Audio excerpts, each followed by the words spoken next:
It is our national duty, Mr. Speaker, as Canadians to ensure the memories of those who died that day live on forever, lest we forget.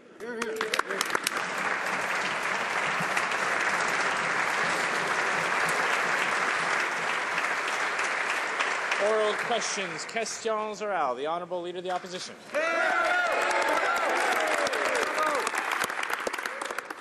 Mr. Speaker, let me read a quote.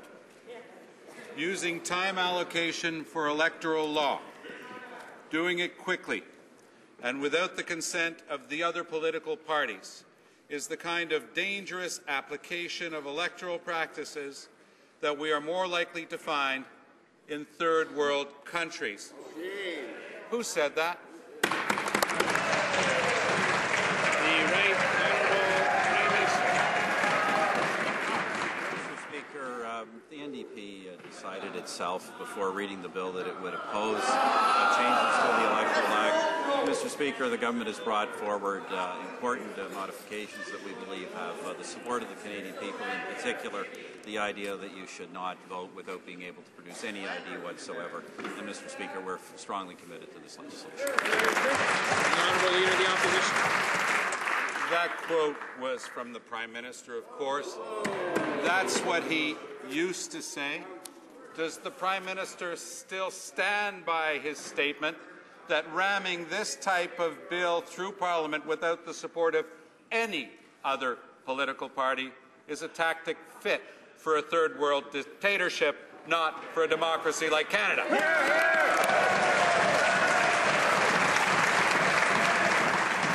Right Honourable Prime Minister. As you know well, the legislation before this Parliament will continue to be subject to considerable debate and considerable scrutiny. And, Mr. Speaker, obviously I encourage all members to examine the provisions carefully, and I believe we'll arrive at the conclusions that this legislation is certainly in the best interest of Canadian life. The Honourable Leader of the Opposition. Not only does he not have the support of any other political party, but yesterday, when I asked the Prime Minister if he could name a single expert in Canada who backs this bill, who is not connected to the Conservative Party, he could not name one. Can he name one today? The Right Honourable Prime Minister. Once again, Mr. Speaker, the Leader of the NDP continues to try and avoid debate on the substance of the legislation. Mr. Speaker, of course, the substance here, Mr. Speaker, is that we believe, and Canadians believe, that you should be able to produce some identification to prove who you are before you vote. Mr. Speaker, I hope the Leader of the NDP has more of a strategy for the next election other than just bogus parliamentary offices and voters who can't produce ID.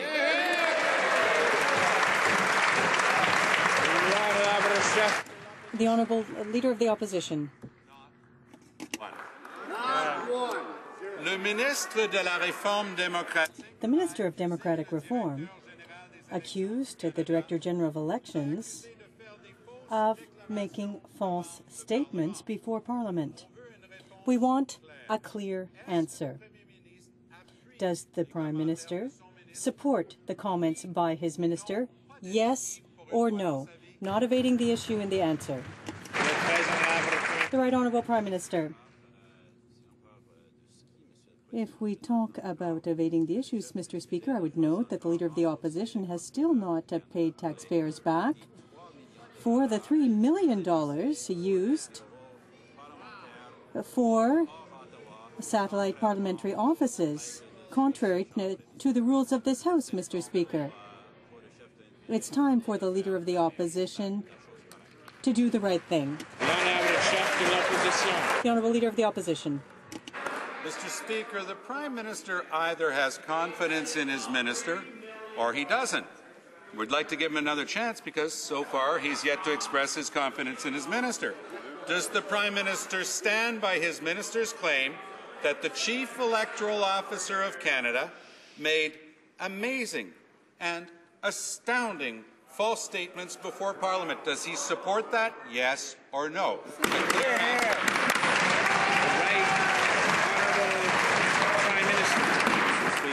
The Fair Elections Act makes a number of changes to the functioning of Elections Canada, proposed by the Minister of Democratic Reform, involving splitting functions of administration and investigation, involving requiring written judgments and consistency in the application of those things, appropriate notifications to parties. Mr. Speaker, I think these proposals by the Minister of Democratic Reform are wise changes to Elections Canada.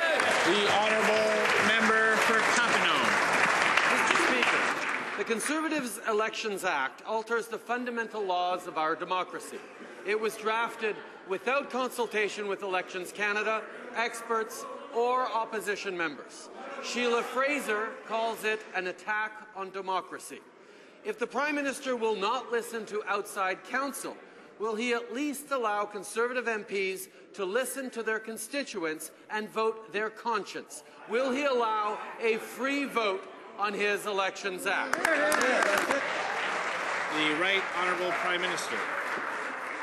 Well, Mr. Speaker, I think all members of Parliament are hearing very clearly that Canadians, over 99% of Canadians were able to produce identification when voting in the last election. And Mr. Speaker, Canadians clearly believe that this is an appropriate thing you would do. You have to produce identification for much less important functions in this society.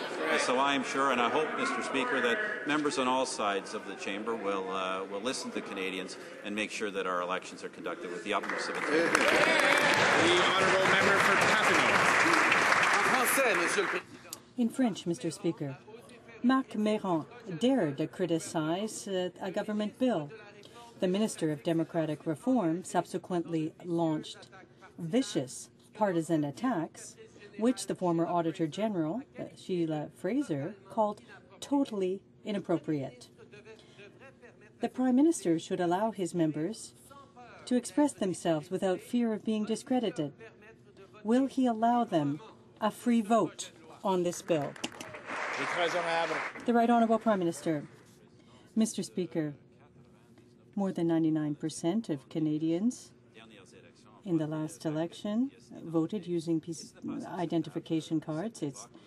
It's not acceptable at this time for people to want to vote without the ability to identify themselves, Mr. Speaker. I think that all members in this House will listen to Canadians who want us to ensure the integrity of elections. The honourable member for Papineau. The Assembly of First Nations says the Conservatives Elections Act creates a new barrier to voting for Aboriginals.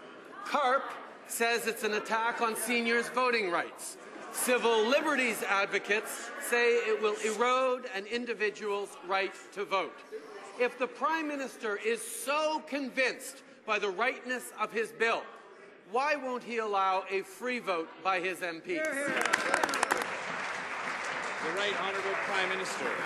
Once again, Mr. Speaker, as I said, 99% of Canadians, whether they're seniors, Aboriginal Canadian students, are able to produce identification, which is not surprising because there's 39 pieces of allowable identification, such as old age security cards, student cards, Indian status cards, and of course many others, Mr. Speaker. So once again, I would encourage the leader of the Liberal Party to get away from the rhetoric, focus on the substance.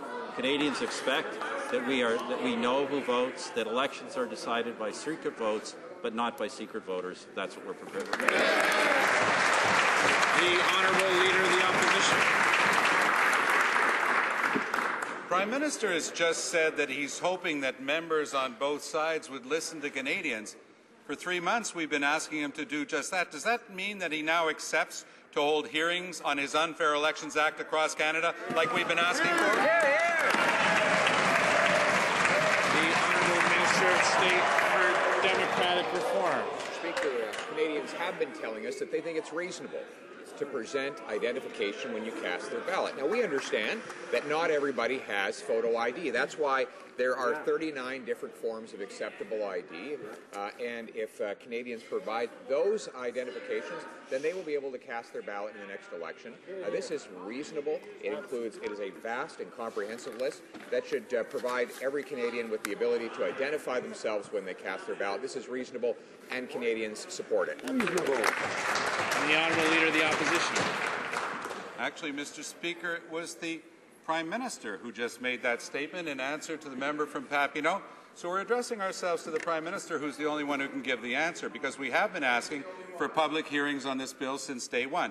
He just said, word for word, that he is asking members on both sides of this House to go out and listen to Canadians on this bill. Is he willing to hold parliamentary hearings on this across Canada? Yes or no?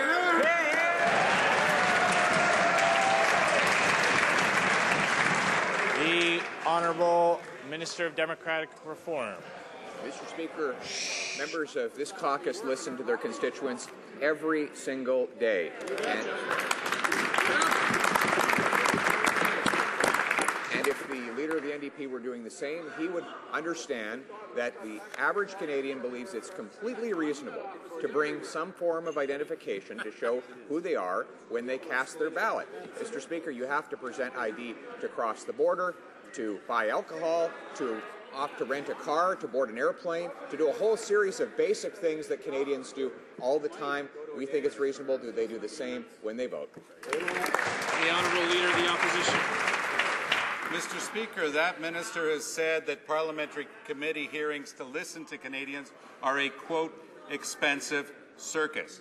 So I asked the Prime Minister, it's the Prime Minister who just said, word for word in this House, that he wants members on both sides to go out and listen to Canadians. Why is he talking out of both sides of his mouth? On one side, he says to listen to Canadians. On another side, he stands this lightweight to give his answers for him.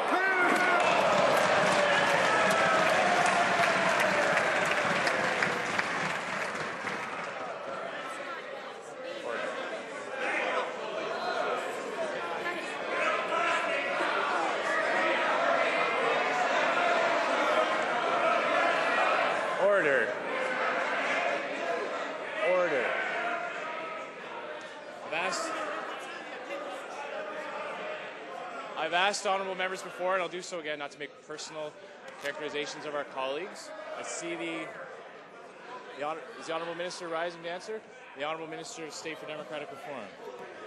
Mr. Speaker, the member talks about parliamentary committees. I think all of us look forward to the day when he will finally arrive at a parliamentary committee to explain how he took that money from taxpayers that did not belong to him.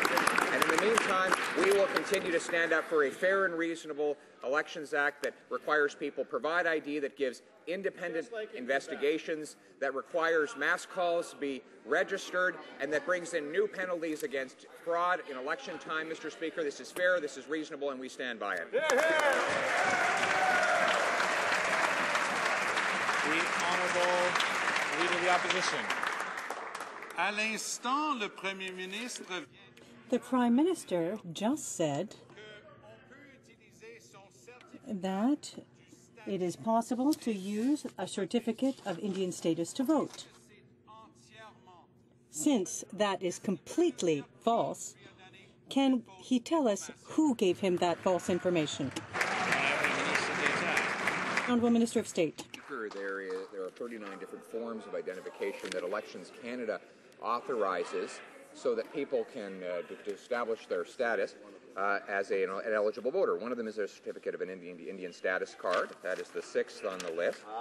There is also an attestation of residence, an attestation of residence issued by a responsible authority of a First Nations band or reserve. Those are lots of options. The Honourable Leader of the Opposition. Actually, Mr. Speaker, contrary to what the Prime Minister just said, the address does not appear on that card, and most of the people in question do not even possess one. Does the Prime Minister understand that even if you have a social insurance card, a credit card, a health insurance card, a birth certificate, and a passport, you still cannot vote because the address is on none of those? The Honourable Minister of State. The NDP's position is that people should be allowed to vote without any ID whatsoever. Mr. Speaker, that is an unreasonable position, and it is not shared by Canadians.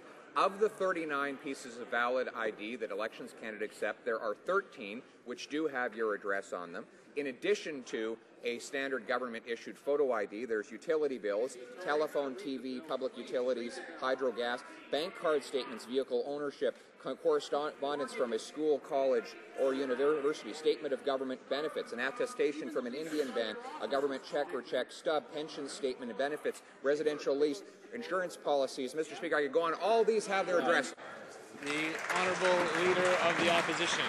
Mr. Speaker, the government has claimed time and again that Canadians can use a cable or phone bill to vote, but not if that bill came by email. And thanks to the Conservative Party's failure to ban pay-to-pay billing, more and more people are having to pay to get paper bills. Does the Prime Minister believe that people should have to pay in order to vote? The Honourable Minister of State for Democratic Reform. Mr. Speaker, the reality is that Elections Canada establishes the list of 39 acceptable forms of ID. The CEO has the legal authority under the existing Act. He will retain that authority under the Fair Elections Act to amend the list and to alter it to keep up with the times. If he believes that there is a need to update the list, then I would encourage him to do so. The Honourable Leader of the Opposition. We've once again heard the empty words of his minister. Let's quote somebody who knows what he's talking about.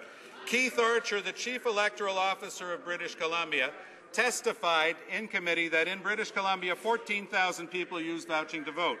If vouching weren't available in the last election, Mr. Archer said, and I quote, "I would expect most of them would have been disenfranchised." Does the Prime Minister think that Mr. Archer is just another uninformed hack? Is he going to hide behind his minister again? Or is he going to finally stand in this House and try to defend the indefensible as he's been doing for 3 months? The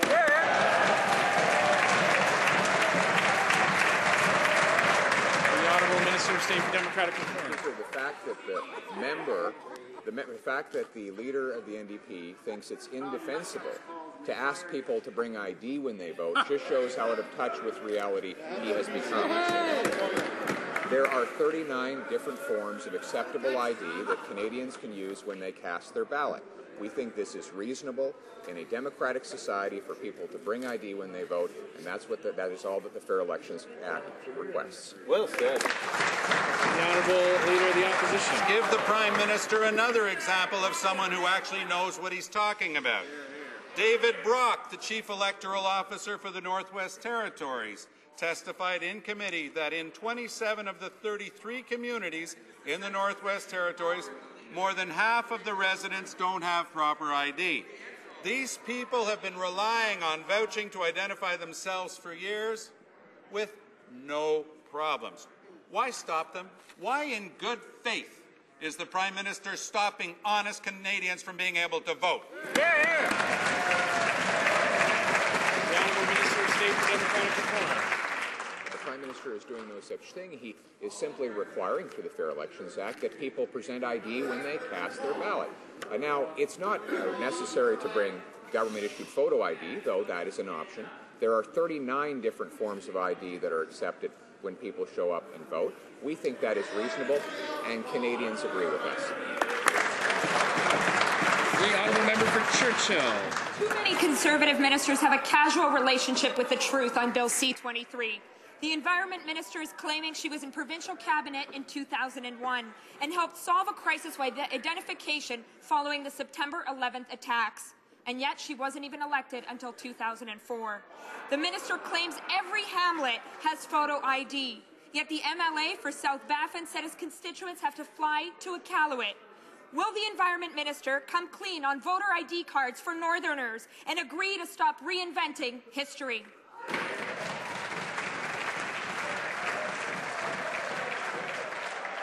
The Honourable Minister of the Environment. Mr. Speaker, in terms of the comments yesterday, after 9/11 in Nunavut, we required identifications for our citizens in order to access aircrafts, to get on aircrafts for medical purposes. I was in cabinet in 2004 when we purchased the cameras for the municipalities in Nunavut so that Nunavut Mute can access identification cards to board their aircrafts after 9/11 incidents. As you all know, the laws were changed that required identification. And yes, in fact, I was in cabinet when we purchased those planes.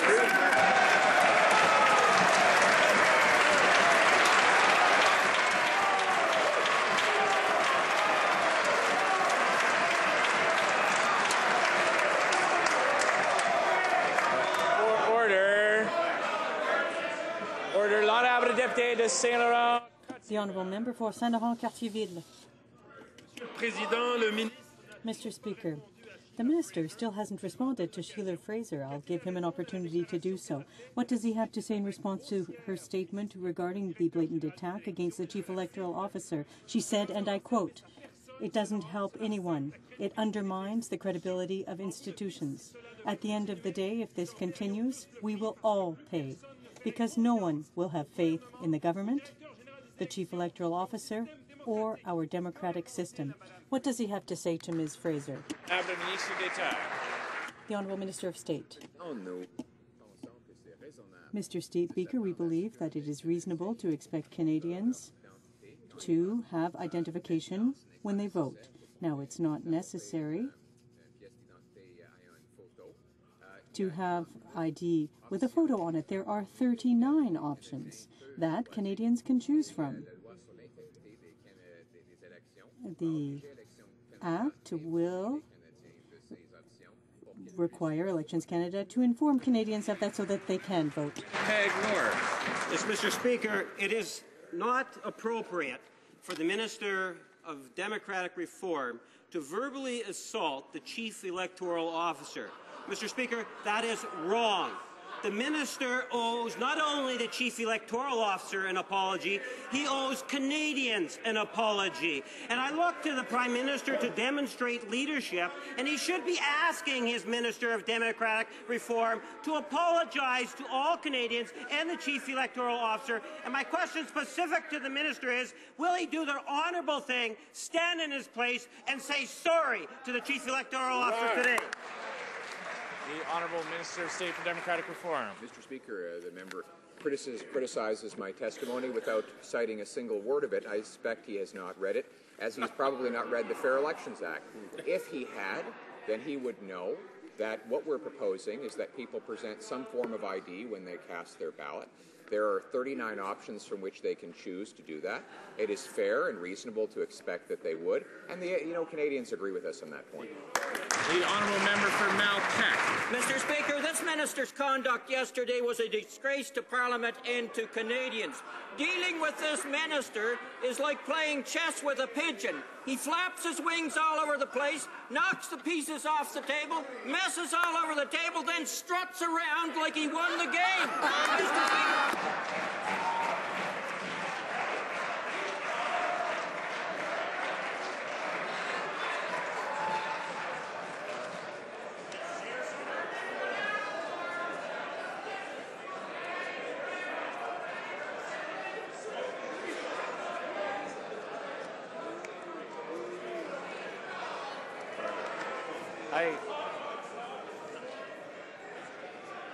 I know it's a Wednesday. I don't know what was in the coffee at caucus this morning, but members are getting a little over the top. I've asked members before to hold off on using animal references. I don't think they're helpful to the course of debate. I didn't hear a question, but I don't know if the minister wants to respond or not. The Honourable Minister of Democratic Reform. Well, I'd like to give the member some credit for creativity, although I think he's confused the games. He's playing charades and not chess over there.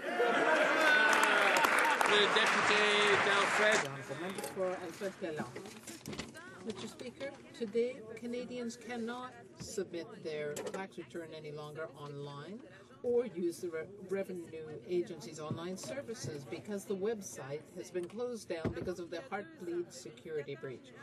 Just 2 years ago, the Auditor General severely criticized the Conservatives for their failed approach to cybersecurity. So, how many Canadians are being affected? How much money is the government investing in cybersecurity every year and over the past 5 years?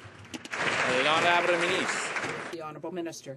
Mr. Speaker, as a result of information received late yesterday evening concerning an international internet security vulnerability named the Heartbleed bug, the CRA has temporarily shut down public access to electronic services as a preventative measure to safeguard the integrity of taxpayer information. I reiterate that this was done as a preventative measure. Mr. Speaker, CRA should be praised for its quick action on this issue that is affecting international web applications. We recognize that this represents a significant inconvenience for Canadians, but we're committed to investigating it, and we have informed the Office of the Privacy Commissioner. Honourable member for Victoria. On top of the recent privacy breaches that compromise the personal information of thousands of Canadians, now, at the height of tax season, Canadians aren't able to access the Canada Revenue Agency website. And what's worse, Mr. Speaker, they have no assurances that their personal information hasn't already been compromised by this security vulnerability. So will the minister agree to extend the filing deadline to ensure Canadians won't be penalised for waiting to file until the CRA website is secure? The Honourable Minister of National Revenue. Mr. Speaker, consideration will be given to taxpayers who are unable to comply with their filing requirements because of this service interruption. As I've said before in this House, the security of taxpayer information is a CRA priority. The Heartbleed bug is an issue affecting international web applications worldwide. We have taken all necessary measures to protect taxpayer information, including precautionary measures. The member opposite should recognize that this was a sound management decision taken to help and be in the best interest of taxpayers. Honourable member for Timmins, James Bay. Mr. Speaker, in the last 3 years, both Treasury Board and Finance were shut down by concerted attacks by overseas hackers. Now, last night, the Taxation Department had to be told by outside sources that their computers were compromised. You'd think they would have learned some lessons. But yesterday at committee, CRA officials admitted they hadn't even bothered to start tracking data breaches until I raised the issue. Here's their quote. With the guidance from the member for Timmins, James Bay, we changed our process, so now we're able to track the number of breaches. So simple question. Doesn't the member think she needs to do a better job protecting the privacy information of Canadian citizens? The Honourable Minister of National Revenue. Mr. Speaker, I reiterate that this is an international issue affecting web applications worldwide. The CRA recognizes that this problem may represent a significant inconvenience for Canadians. It's fully engaged in resolving the matter as soon as possible and restoring online services, but we need to do it in a manner where privacy and private information remain safe and secure. I have to stress that the security and integrity of taxpayer information is CRA's #1 priority. We will be providing daily updates at 3 p.m. on our website, and we are doing the job to keep. The Honourable Member for Rosemont-la-Petite-Patrie. Robert Abdallah was the Prime Minister's man chosen to head up the Port of Montreal. Taped phone conversations showed that the PMO and the real Quebec boss, Dimitri Soudas, were involved in dealings that apparently helped out Tony Accurso, among others. It just so happens that a number of engineering firms wanted him in charge of the port as well to increase their chances of getting a federal contract. So this morning we saw 90 anti-corruption officers raid Robert Abdallah. So what was the Prime Minister thinking? Why was he so determined to have him there? The Right Honourable Prime Minister. The President of the Port of Montreal is appointed by the board, and they, of course, did not appoint Mr. Abdallah President. The Honourable Member for Mississauga, East Crooksville. Mr. Speaker, polio is a serious disease with a terrible impact on those it affects, most of whom live in the developing world. My constituents are concerned about this epidemic and would appreciate an update on Canada's actions. I would note recently UNICEF remarked that the Government of Canada has provided unwavering support, resulting in immense gains for children's health. Can the Minister please tell this House what our government is doing to help address the issue of polio? The Honourable Minister. Minister. Thank you very much, Mr. Speaker. I thank my colleague for the excellent question, and I was very pleased yesterday to announce an enhanced partnership with UNICEF and the World Health Organization. We also work closely with the Aga Khan Foundation and Rotary on this file. All children, no matter where they live, have the right to look forward to the future with hope and optimism. And this is why Canada is working to eradicate polio, once and for all. Through the Muskoka initiative launched by the Prime Minister, we are making sure that all children are immunized. Vaccination is one of the best investments we can make to improve health. It saves some 2.5 million lives a year. Continue to lead this minute. The honourable member for Newton North Delta. Mr. Speaker, the Minister keeps citing a hotline and email for Canadians to tell on employers who abuse the temporary foreign workers program. This kind of damage control does not work nor fix the problem. Canadians are being overlooked for jobs, and the best the Minister can do is slap those employers on the wrist for breaking the rules. When will the Minister take granting of LMOs seriously and stop letting employers give away Canadian jobs? The Honourable Minister of Employment. Mr. Speaker, you know, the other day I had a New Democratic member of Parliament come over here to complain about the fact that some LMOs were refused for a hotel in that MP's riding in Northern Ontario because apparently there's not an availability of workers in the hotel industry. The LMO was refused because the employer wasn't offering at the prevailing regional wage rate. This MP asked me to intervene. I said, no, we're going to stick by the rules, Mr. Speaker. We're going to do everything we can to ensure that Canadians always come first, that the temporary foreign worker program is only and always a last resort, which is why we invite people, if they're aware of abuse, to call the tip line 1-800-367-5693. The Honourable Member for Saint-Lambert. Mr. Speaker, Canadians are outraged by the Conservatives' disastrous management of the foreign temporary worker file. On the one hand, the government encourages Canadians to report employers who abuse the program. On the other, it provides labour market opinions to any company without heed to the real situation in the job market. Canadians are being laid off right now by companies that would rather hire cheaper foreign workers. When will the Minister end this circus and take the job market seriously? The Honourable Minister of Employment. Monsieur le Président, ça, ce que les députés néo-démocrates disent publiquement, mais en privé, quand ils m'approchent, c'est toujours quelque chose de différent. Mais on va mettre en vigueur toujours les règles. That's what they say publicly, but when they talk to me privately, it's a different story. We want to make sure that the rules are followed, that Canadians get the jobs, but if there is a need, then we can go to foreign workers. So I would encourage Canadians to call the hotline. This hotline is to report abuse. The Honourable Member for Pierre Boucher.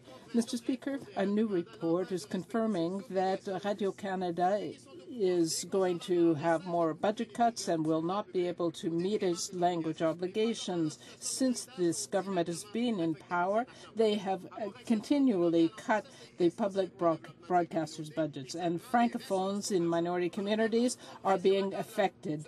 It takes resources to meet their needs, and more crippling cuts will be announced tomorrow. Can the Minister of Heritage and Official Languages tell us how she thinks Radio-Canada can play its role in serving minority language communities? Radio-Canada, c'est Well, we know that Radio-Canada, CBC, is an independent organization. It operates at arm's length from the government, but the President himself has said that there are fewer viewers, and that is why the budgets have dropped.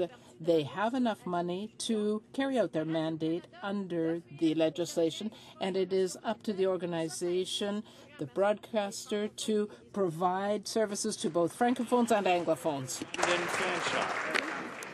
Mr. Speaker, we need a government that believes in supporting public broadcasting, not dismantling it. CBC Radio-Canada plays a unique role for both our official languages, but the Conservatives, like the Liberals before them, severely cut the budget. No more local content in minority francophone or anglophone communities. And even worse, tomorrow, we expect deeper cuts. Will the government finally commit to provide CBC Radio-Canada stable, long-term funding so it can fulfill its mandate? The Honourable Minister of Clean Hope. Thank you again. I'll repeat this in English. What was just said is absolutely false. As we all know, CBC Radio-Canada has a mandate to offer both French and English broadcasting, and that falls under the Act itself. Now, when it comes to their President's comments with regards to declining viewership, that is one of their key challenges. And when we talk about viewership, it is up to the CBC and the Radio-Canada to provide viewership and programming that Canadians are interested in. In the meantime, this government has given record funds. They have enough money to deal with their mandate, and I encourage them to do so. The Honourable Member for York West. Municipalities across Ontario face mounting infrastructure costs and are begging for federal help. They cannot even effectively apply to the Building Canada Fund since agreements won't be ready in time for this year's construction season. The Conservatives have clearly been foot-dragging on the paperwork since they pickpocketed the program funding to the tune of over 87%. Shame. Why are the Conservatives punishing taxpayers for their government's waste, delays, and economic incompetence? Here, here. The Honourable Minister of Infrastructure. That's completely false, Mr. Speaker. We have centrally involved all components of the Building Canada plan to provinces and territories. There is many components, several components to the plan. The Building Canada plan will be a very good plan, the longest ever, with more money than we never invested. We have no lesson to receive this part. The Honourable Member for Vancouver Quadro.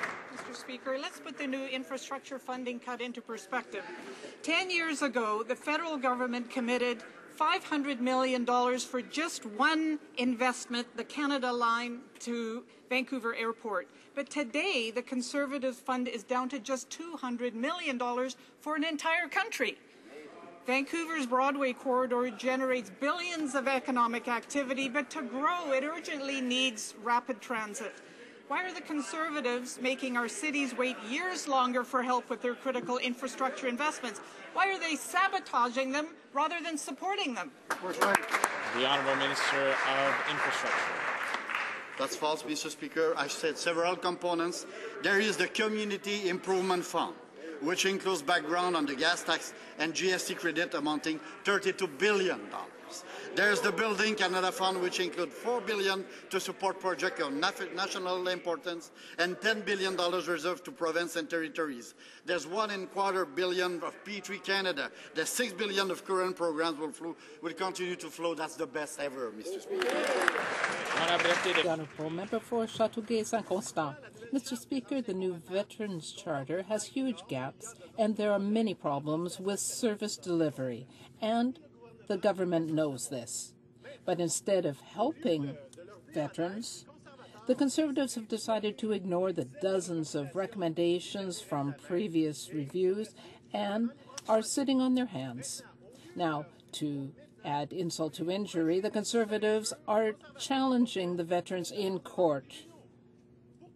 Why is the minister spending public money and energy in court instead of providing our veterans with the services they need? Secretary and Minister of Veterans Affairs. Mr. Speaker, our government has a strong record when it comes to supporting Canada's veterans, especially under the leadership of our Prime Minister right here, Mr. Speaker. Mr. Speaker, we have invested almost $5 billion in additional funding since coming to office, since 2006. Mr. Speaker, the real question is, why is it that the opposition, NDP, and the Liberals both continue to oppose virtually every single initiative we have brought forward to help Canada's veterans? Thank you. The Honourable Member for St. John's East. Thank you, Mr. Speaker. Veterans aren't the only ones being forgotten by this government. Decades of Canadian Forces members and civilians who were exposed to the toxic defoliant Agent Orange are also being ignored. Not so in the U.S., Mr. Speaker, where the Governor of Maine is working with the U.S. Department of Defense and Veterans Affairs to help Maine National Guard members exposed to Agent Orange at Gagetown get ongoing compensation and health care. When will all Agent Orange victims in Canada see this kind of help and full compensation from their government? The Honourable Minister of National Defence. In fact, the only government that ever worked on this file and fixed it, Mr. Speaker. That being said, Mr. Speaker, just as in this instance and carrying forward, we will make the best interests of our men and women in uniform and our veterans a priority for this government. I'm very proud of that, Mr. Speaker. The member for Elmwood Transcona. Mr. Speaker, our government is working hard to ensure innovation leaders in my home province of Manitoba and across Canada have access to opportunities to enhance their ideas and connect with new markets. My community of Winnipeg is home to many innovative businesses and researchers. I have heard from my constituents that they are keen to see greater opportunities to bring their ideas to market. Can the Minister of State for Western Economic Diversification please inform this House of the efforts our government is taking to ensure innovators in Western Canada have the support they need to succeed in today's global economy? The Honourable Minister of State for Western Diversification. Mr. Speaker, I'd like to thank my hardworking colleague for his question. Our government recognizes that innovation is key to ensuring our continued economic success, and Western Canada is home to many innovative businesses and institutions, and we're keen to assess them and realizing their full potential. And that's why we'll be holding the Western Innovation Forum in Vancouver on April 16th and 17th. The forum will promote opportunities for prime contractors to connect with innovators from business and research, and will spark the development of new ideas. And Mr. Speaker, it's thanks to our government that these innovators will have access to opportunities such as this forum while benefiting from a stable economic environment for investment. For more information, check out at WD_Canada on Twitter. The Honourable Member for Bonavista Gander, Grand Falls, Windsor. Mr. Speaker, the Minister of Fisheries is making a big mistake when it comes to the shrimp cuts off Newfoundland and Labrador. She's cutting 26% of the inshore fleet and only 3% on the offshore fleet. Now, yesterday in this House, she said that she's applying the 1997 last in, first out policy. But here's the problem. The press release from DFO in 1997 makes no mention of that policy whatsoever. What they do mention, priority access, adjacency, and maximizing employment. So why is she twisting the facts in her favor just to make these drastic cuts to our communities in Newfoundland and Labrador? The Honourable Minister of Fisheries and Oceans. Mr. Speaker, allocation and quota decisions are never easy, particularly when stocks are on the decline. Mr. Speaker, back in 1997, when this last in, first out policy was adopted by the Liberal government of the time, I might add, to protect those with the longest attachment to the fishery, Mr. Speaker. The inshore fishery today has a quota of 22,000 tons more than they did in 1997. The offshore has a quota of only 2,000 tons more than they did in 1997. The Honourable Member for Argenteuil-Papineau-Mirabel. Mr. Speaker, the Mirabel Airport could become an economic driver for the whole region. Local representatives and the business community want to see the airport used to boost the region's economy. But Aéroport de Montreal, which manages the facility, is planning to demolish it. The federal government still owns the airport and has the last word. What are the Minister of Transport's plans for this important infrastructure? Mr. Speaker, as the member has rightly pointed out, it's the Airport of Montreal that actually runs that airport as well as runs the other airport in the Montreal vicinity. And in doing so, they make the best decisions they can for the local community and what is needed for the business community. I understand that they've had many conversations with local stakeholders as to what to do with respect to this infrastructure, and I look forward to their advice and their action in the matter. The Honourable Member for York Centre. Thank you, Speaker. My question is for the Minister of Industry. You know, we now live in a digital world, and almost every job, every sector, every aspect of our lives are affected by digital technologies. What connects us today are the Internet and new technologies that have created tremendous opportunities for Canadians to communicate with each other and businesses to compete globally. Now, can the Minister please tell this House what our government is doing to ensure that Canadians can take full advantage of the digital age? The Honourable Minister of Industry. On Friday, I was very pleased to be joined by leaders of Canada's tech community in Kitchener-Waterloo to announce Digital Canada 150, our government's digital policy framework going forward. And here's what Chris O'Neill, who's the managing director of Google Canada, said. He said, quote, "This strategy will accelerate digital adoption and technological innovation among Canadian businesses, which is essential to remain a global economic power." And Mark Barrenshea, who's the president and CEO of OpenTech, said, quote, "Digital Canada 150 lays the foundation for a connected and competitive Canada." Mr. Speaker, we ran in the last campaign saying we would deliver to Canadians an effective national digital policy. Digital Canada 150 has 5 pillars, 39 new initiatives, 1 national policy that'll benefit 35 million Canadians in the digital age. The honourable member for Jean Lebert.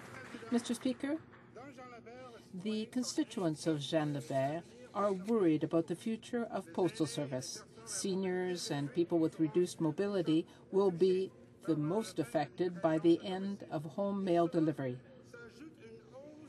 And we know that the price of stamps is increasing by 60%. But Canada Post executives are pocketing millions of dollars in salaries. Why do the Conservatives want to prevent people from having access to postal services? The Honourable Minister of Transport. Mr. Speaker, this government is firmly behind the plan for Canada Post, and the reason being is that we do want to have a sustainable Canada Post and postal service going on for many years. And at the rate currently, Mr. Speaker, with losing $1 billion a year in the future being part of what the scenario is for Canada Post, their 5-point plan makes a lot of sense, and that is their way to come back to self-sustainability to ensure that they're not a burden on the taxpayer. The Honourable Member for Haute-Gaspésie, L'Amitié, ce matin, Marvidia. Mr. Speaker, one of the first things the new Quebec government will do is to reintroduce the bill on the right to die with dignity. There is consensus in Quebec around this bill, which came out of reflection that was nonpartisan and rigorous. So will the federal government respect the choice of Quebecers to allow people at the end of their life to die with dignity, or will it again challenge this?